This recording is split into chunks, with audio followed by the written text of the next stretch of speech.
Of course, mellow, it can be white, it can be yellow. It always pleases when we talk about cheeses.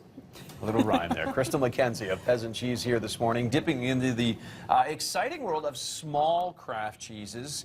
And Crystal, I was asking you, I'm like, why small craft? What makes small craft kind of unique? And you were saying?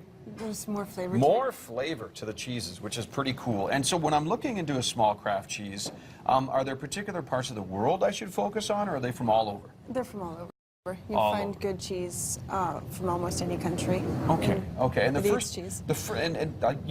You were talking about a Bloomy rind. I love the taste of cheese, but I'm not very smart about it. So a Bloomy rind versus a washed rind, and the example is this brie is a Bloomy rind, and what does that mean?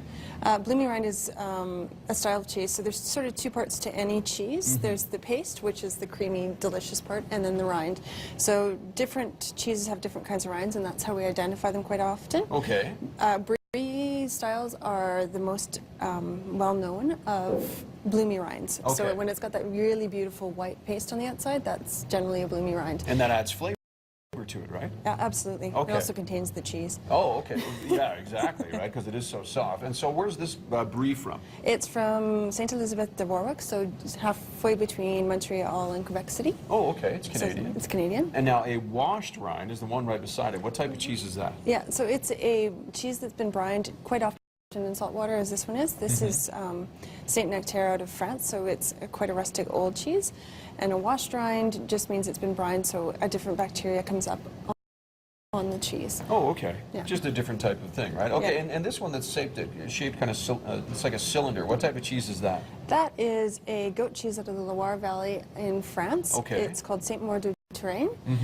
It is an AOC cheese, so cheese does have the same designation that wines do. Oh, really? I didn't know that. Okay. So it's name controlled. It has to be made in a very specific way and a very specific region with everything controlled along the way. What designates a small batch of cheese, a small craft cheese versus, I guess, a non-small? A lot of times it's the size of the producer. Yeah. You can have commodity cheeses where they're producing just kilos and kilos and kilos of cheese. You can have smaller producer where it's more hands-on. A lot of these are still mechanized, where they're still using machines to cut the curd and everything like that, but they're still small producers. Okay, all right, and let's move on to these two. These look like they're a little bit more firm. Yeah, so we've got a cheddar style here at the front called Havod, which is out of South Wales. It is produced on the oldest organic farm in Wales. Oh, really? Okay. And it's been organic for 35 years. Okay, and the one behind is, what type is that? That's called Hollerhocker. Hollerhocker, I like that. Hollerhocker means from the cellar, or cellar dweller. Sure. And it is from one of the most famous Appenzeller producers. He got a little tired of producing Appenzeller, so he wanted to make his own cheese, and this was the result. And this is the result. Yeah. And finally, last but not least, you were calling this a 40-year, what is this? It's called Roaring Forties. Roaring Forties, okay.